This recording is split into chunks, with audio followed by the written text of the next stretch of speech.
Bonjour à tous, nous sommes tous émus par rapport à la tragédie de ce qui se passe en Amazonie. Bien entendu, ce n'est pas le premier méga-feu puisque plusieurs méga-feux se sont développés à travers le monde.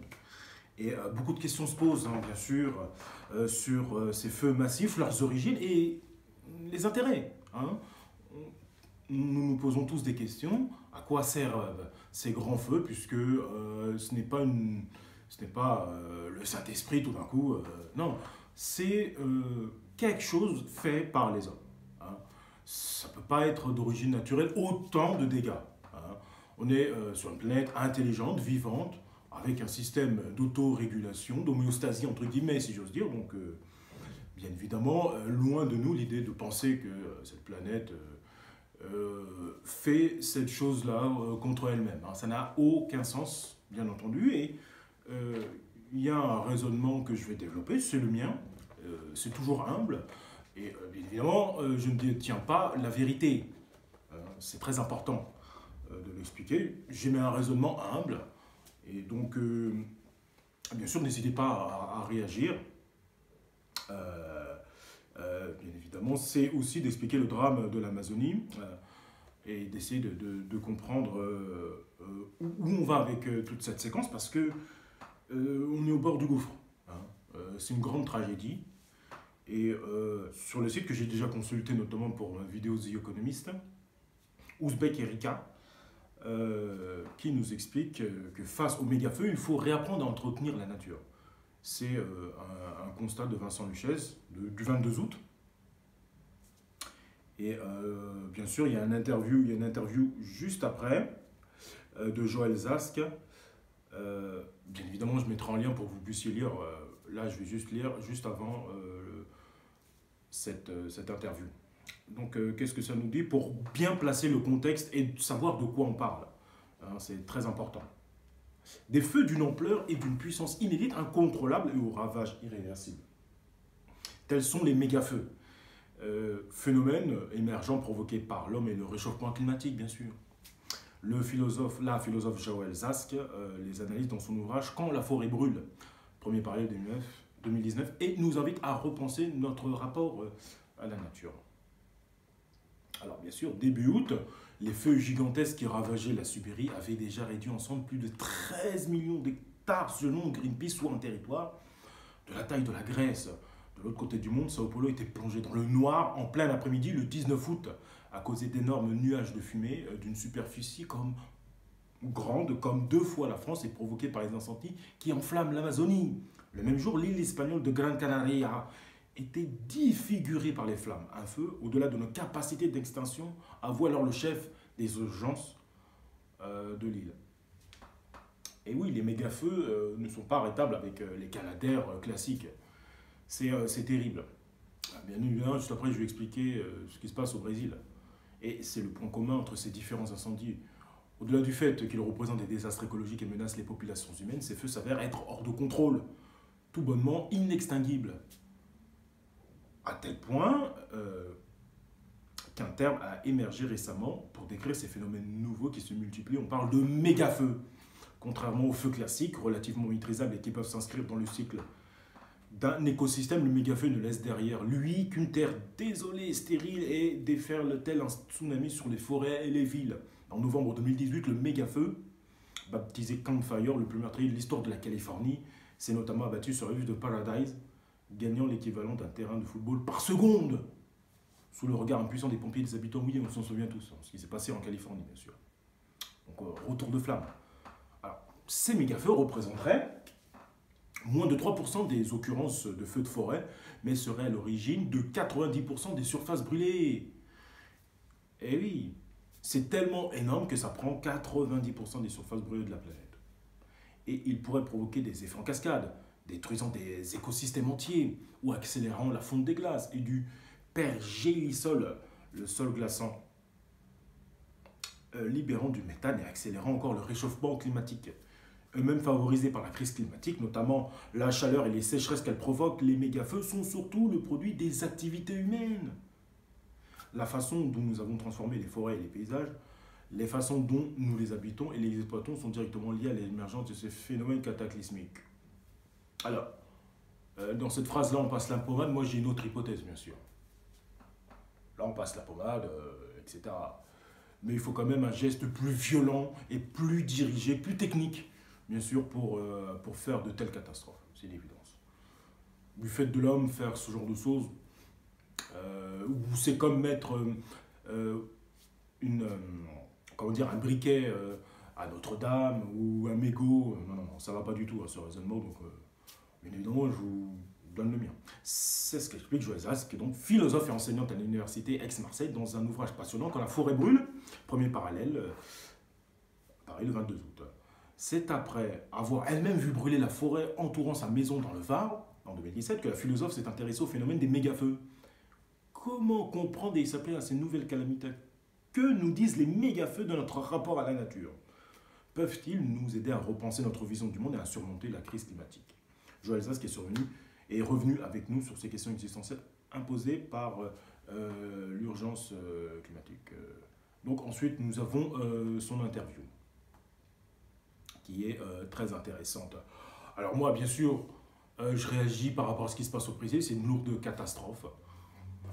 Et j'ajoute un raisonnement complémentaire que vous avez vous aussi, bien sûr, ou autre chose, n'hésitez pas à mettre vos commentaires. Donc, sur zonebourse.com, Amazonie, 6 États du Brésil demandent l'aide de l'armée pour lutter contre le feu. Donc, bien évidemment, au niveau local, le Brésil réagit et les États, bien évidemment, demandent de l'aide à l'État du Brésil. 6 États de l'Amazonie brésilienne ont demandé samedi, donc hier, l'aide de l'armée pour lutter contre les incendies qui ravagent la forêt tropicale, a annoncé la présidence au lendemain du feu vert à l'envoi de l'armée donné par le chef de l'État. Il s'agit des États de Pará, Rondônia, Roraima, Tocantins, Acre et Mato Grosso. Au total, l'Amazonie brésilienne s'étend sur 9 États. L'Amazonie est la plus grande forêt tropicale du monde et sa protection est considérée comme essentielle à la lutte contre le changement climatique en raison des énormes quantités de dioxyde de carbone qu'elle peut absorber. Oui, c'est essentiel pour la bonne santé de cette planète. Selon le chef d'état-major interarmé, le Brésil dispose de 44 000 soldats disponibles en Amazonie pour lutter contre les incendies de forêt et pour en envoyer davantage en mobilisant d'autres militaires stationnés ailleurs dans le pays. Raúl Botelho, qui participe avec d'autres représentants des autorités à une réunion avec des journalistes, n'a pas précisé le nombre de soldats réellement affectés à l'extinction des incendies, a donné peu de précisions sur le déroulé des opérations. Ça fait penser à ce qui s'est passé aussi en Russie. Vladimir Poutine a envoyé l'armée, bien sûr. Le ministre de la Défense, Fernando Azevedo, a déclaré que les forces seraient concentrées dans certaines zones. Et oui, il y a eu beaucoup de foyers. Si vous voyez les images en Amazonie, il y a beaucoup de foyers de feu. Donc, la catastrophe est en cours, malheureusement. Il y aura d'autres développements à faire, bien sûr. 2 avions, par exemple, à Porto Velho, dans l'état de Rondônia, 2 avions pouvant transporter 12 000 litres d'eau mélangée à un agent ignifuge seront mis à disposition, ainsi qu'une brigade d'infanterie, des forces de patrouille fluviale et le bureau local de l'unité de surveillance de l'Amazonie du ministère de la Défense. Une cinquantaine de personnes, 30 pompiers, 18 spécialistes des communications vont être envoyés à Brasilia, à Porto Velho, a déclaré Raúl Botelho. Alfredo Sirkis, fondateur du Parti vert brésilien, a déclaré qu'il soutenait l'engagement militaire, mais a exprimé des doutes sur la possibilité d'éteindre les incendies. Une fois que vous avez un énorme incendie de forêt comme celui-ci, surtout lorsque vous ne disposez pas de tout le matériel de lutte contre les incendies de forêt que vous avez aux États-Unis ou au Portugal, il est difficile de l'éteindre, a-t-il déclaré. Ils ne seront éteints que par eux-mêmes en fonction des conditions météorologiques. Donc au niveau de la pluie, on est en période de sécheresse au Brésil en ce moment, donc la situation s'annonce très périlleuse. L'armée peut en revanche prévenir de nouveaux incendies en faisant appliquer la loi et en empêchant la population de faire feu, de faire des feux, a-t-il ajouté. C'est pas leur but de faire des feux aux populations. Moi, c'est mon raisonnement. On ne peut pas mettre le feu à leur bien commun. Comme les défenseurs de l'environnement, c'est plutôt la politique de Bolsonaro notamment. Ça n'a rien à voir avec les populations, là, il faut être clair. Alfredo Sirkis impute les incendies à des spéculateurs cherchant à déchiffrer les terres pour ensuite les vendre pour des fins agricoles. Selon lui, ils sont encouragés par les propos du président Bolsonaro en faveur du développement de la région amazonienne. Jair Bolsonaro a accusé mercredi les ONG d'être à l'origine des forêts, des incendies de la forêt amazonienne dans le but de nuire à son gouvernement. Franchement. Mais jeudi, il fait marche arrière et admis pour la première fois que des agriculteurs pourraient être impliqués dans l'allumage des feux dans la région. Jake Prim, Daniel Rouquier pour le service français. Donc voilà pour la situation au Brésil. Elle est bien évidemment préoccupante, inquiétante, il faut être vigilant. Et très important. Alors mon raisonnement, quel était? Pour moi, l'hypothèse la plus concrète serait l'utilisation d'armes à énergie dirigée. Je ne suis pas le premier à le dire, bien sûr. Hein, je ne fais que redonner cette hypothèse, bien sûr, sur ma chaîne. Et je la partage. Donc je vous donne deux éléments, hein, deux derniers onglets pour terminer cette vidéo. La première, c'est sur réseauinternational.net. Et une excellente explication y est donnée sur les armes à énergie dirigée. Et vous verrez pourquoi je dis ça, parce que c'est une évidence. Pour moi, en tout cas. Donc, n'hésitez pas à partager la vidéo. Pour ceux qui ne connaissent pas, parce que c'est effectivement un tabou quand même. Hein. Les armes à énergie dirigée de plus en plus utilisées dans la discrétion la plus totale. Donc, qu'est-ce que ça me dit? Un article du 14 février 2019. Les incendies ayant ravagé le Portugal en 2017 auraient été causés par l'essai d'une nouvelle arme à énergie dirigée et l'épandage par des drones d'une petite quantité d'une mixture de produits chimiques incendiaires sous certaines conditions. Alors, cette arme, qui n'utilise pas la même technologie que les armes à impulsion électromagnétique, aurait été également essayée en Grèce. Ce sujet tabou est très rarement évoqué, même par les médias dits alternatifs, car outre le fait que peu de personnes y croient, le sujet révèle des théories du complot, même des fake news ou de fausses nouvelles, même si les recherches dans ce domaine sont avancées à pas de géant depuis 15 ans. Les armes MP existent et sont personnelles dans un nombre de plus en plus élevé de pays. Et oui, elles ont été utilisées en Irak lors de la seconde guerre du Golfe, en janvier 1991 pour endommager les composants électroniques non protégés des systèmes d'armes et les moyens de brouillage électromagnétique de l'armée irakienne de Saddam Hussein. Bien évidemment, je veux dire, l'intégralité, c'est très important. Pour bien comprendre de quoi on parle, au niveau de mon hypothèse, ces armes ont connu un développement considérable au point où les bombes à neutrons ne sont plus vraiment nécessaires pour mettre hors service une colonne blindée ou des hélicoptères adverses sans l'aide d'un seul projectile. Cependant, un autre type d'arme est de plus en plus tendance, c'est l'arme à énergie dirigée. Alors une petite parenthèse, bien sûr, tout découle, que ce soit la technologie ARP ou ces armes à énergie dirigée, des créations de Nikola Tesla. Bien sûr, ils l'ont censuré entre guillemets au niveau de l'histoire, et ils ont entre guillemets perverti ces créations, puisque sa volonté, j'ai fait une vidéo sur Nikola Tesla, le génie a compris, c'était de émanciper l'humanité. Or, là, on utilise ces créations, on le fait passer sous silence, entre guillemets, et on utilise ces créations à des fins malfaisantes, tout simplement. Cependant, un autre type d'arme est plus tendance, c'est l'arme à énergie dirigée. Ce type d'arme est publiquement développé par des géants du complexe militaro-industriel US comme Lockheed Martin ou Raytheon, ainsi que divers laboratoires de recherche, dont ceux du DARPA, du MIT, mais également Russie, Chine, Inde, Grande-Bretagne, France, Allemagne, Israël. Cette arme très discrète utilise des flux concentrés dirigés de particules, des lasers, des masers, des micro-ondes, des ondes radio de très basse fréquence, le plasma, des ondes sonores, acoustiques, des ondes radar et la lumière contre des individus, des véhicules, des missiles, des installations électroniques et électro-optiques. Certains dispositifs non létaux à énergie dirigée sont utilisés pour cibler des personnes en toute discrétion dans un but d'harcèlement ou de ciblage, puisqu'elles induisent des effets biologiques et psychologiques documentés comme la survenue de difficultés respiratoires, des antalgies diverses et sans cause apparente, des saignements du nez, sans cause physiologique, des vertiges, des nausées, un sentiment de désorientation, atteinte de l'oreille interne, une asthénie sévère, une fatigue chronique, des sensations de brûlure localisées, des douleurs articulaires, une confusion mentale, des symptômes épileptiques, la dépression et le suicide. Alors il y a certaines images de Hillary Clinton et de Angela Merkel qui peuvent attester de cette chose. Je ne dis pas que c'est par rapport à ça, mais il y a peut-être un lien, peut-être. C'est une hypothèse. Et d'autres aussi, qu'on voit, certaines stars, on voit tout d'un coup ils ne bougent pas, ou je ne sais quoi. Donc c'est assez étrange, effectivement, c'est par rapport à ça. Possiblement. C'est également l'arme idéale pour un harcèlement à distance, notamment à l'intérieur d'une maison ou d'un appartement électrique.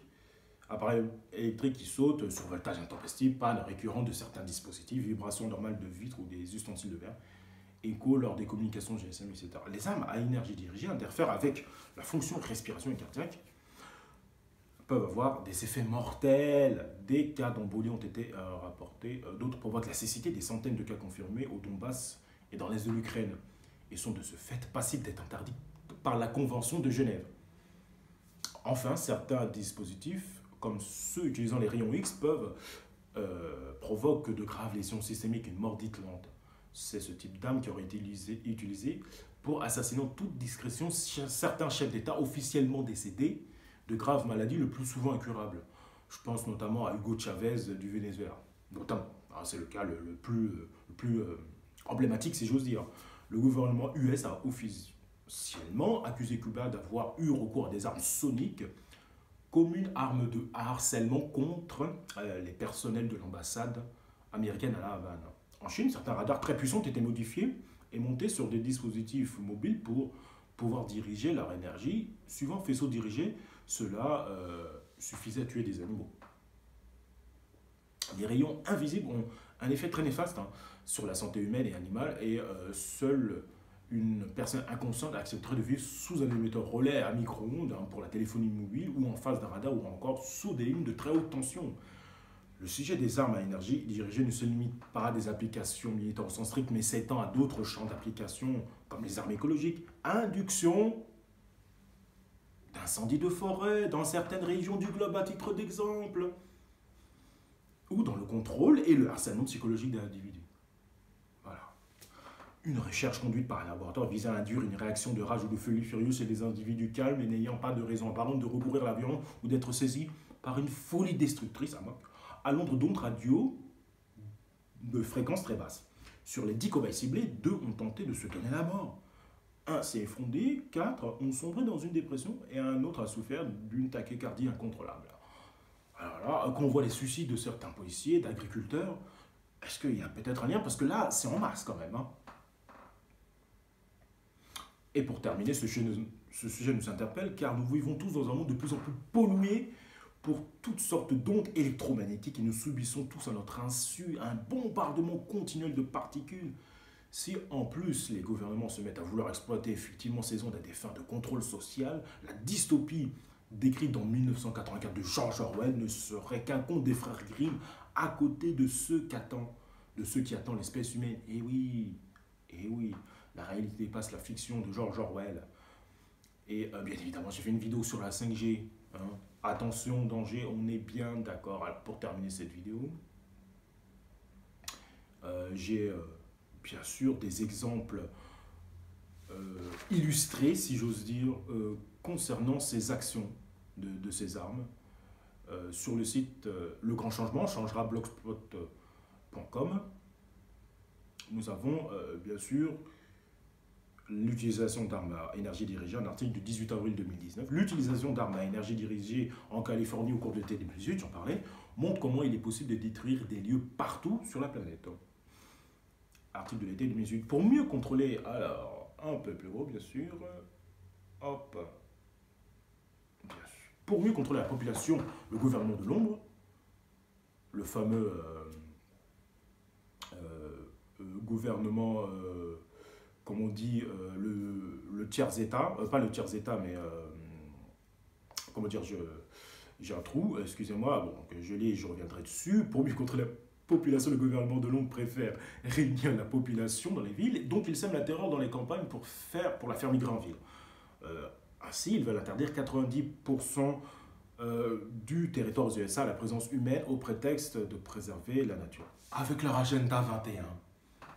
Et j'ai fait une vidéo là-dessus, bien sûr, de dépopulation du nouvel ordre mondial, l'implantation de nombreuses antennes d'ondes nocives, voire le réseau 5G. J'ai fait une vidéo en vue permettra de faciliter la réduction de population. Ce qui est intéressant sur ma chaîne, c'est qu'on peut suivre vraiment toutes ces séquences.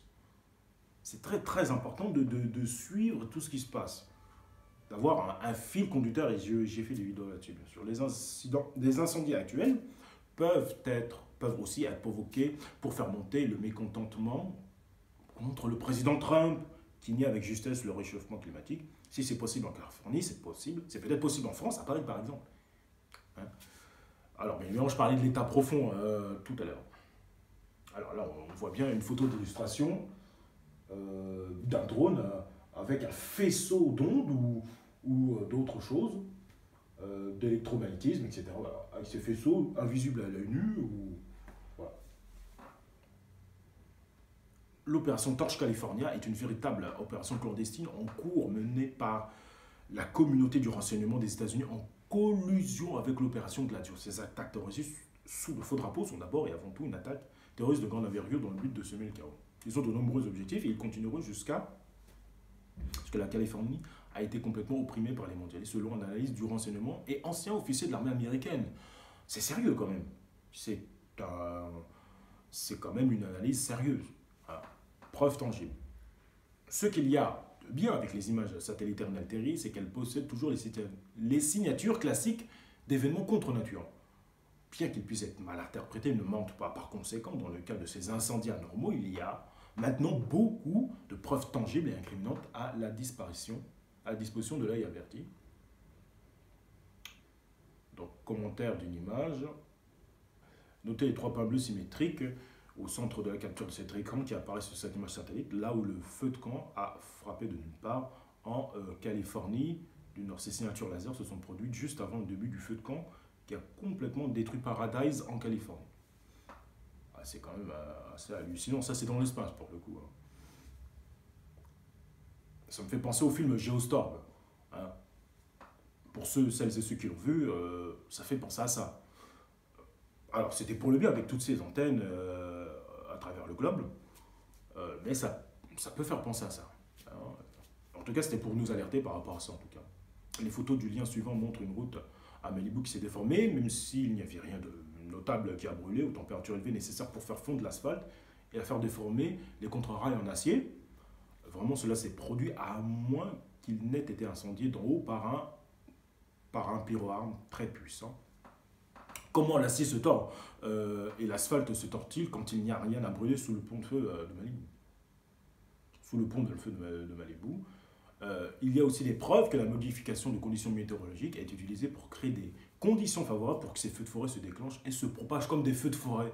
Divers enquêteurs en géo-ingénierie affichent leur rapport sur les anomalies météorologiques qui ne peuvent s'expliquer que par les différentes techniques de manipulation atmosphérique. Donc là, nous avons les images étranges. Hein, voilà, on voit des voitures brûlées et puis à côté, la voiture est quasiment intacte. Comment tous ces véhicules ont-ils pu brûler à ce point sur une large route, entourée aussi d'une végétation clairsemée, effectivement. La végétation qui n'est pas brûlée. Hein, et puis là, on a une voiture calcinée. Vous voyez comment le verre du pare-brise a été totalement fondu, température nécessaire, 1400 à 1600 degrés, alors que la végétation est encore là autour. Voilà, donc c'est vrai, effectivement. Donc là, on voit bien cette image très claire. Hein. D'un côté à droite, on a probablement une arme à énergie dirigée. Puis là, le champ est tranquille. Juste à côté, c'est incroyable. Puis là, c'est encore plus parlant. Hein. Il me semble que je crois que c'est à Paradise. La végétation est encore intacte. Ce n'est pas un feu de forêt qui a réduit ses maisons en cendres. Ça ne peut pas être un feu de forêt. Faut être lucide quand même. Il faut être réaliste, humble de ce qu'on voit. Mais ça ne sert à rien de s'inventer des choses. Ça ne peut pas être un feu de forêt. Ça ne peut pas être un feu de forêt, on voit bien.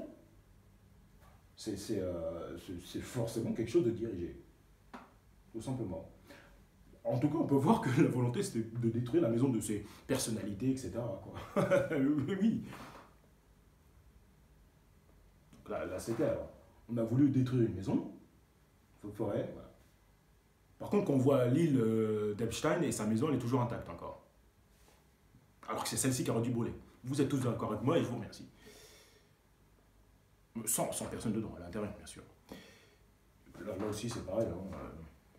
Alors là, c'est très parlant, effectivement. Là aussi, on a une sorte de centre à essence. Voilà. Tout va bien, mais c'est juste. Voilà, là, c'est ciblé. Hein.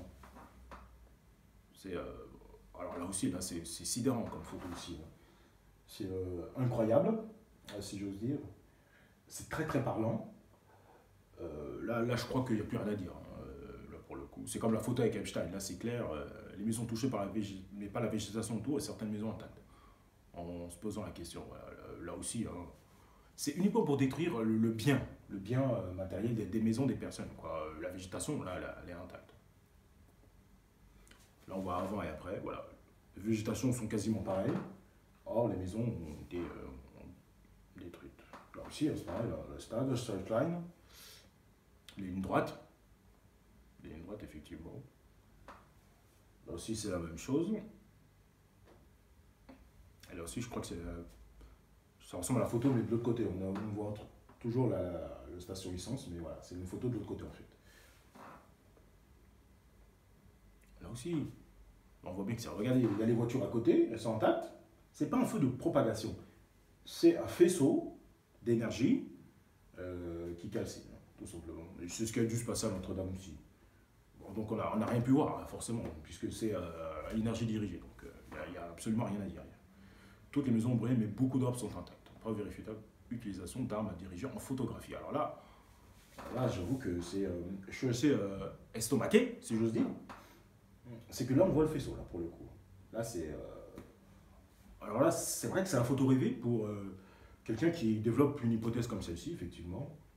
Là, pour le coup, c'est pas trafiqué, là. C'est un vrai faisceau lumineux, quoi.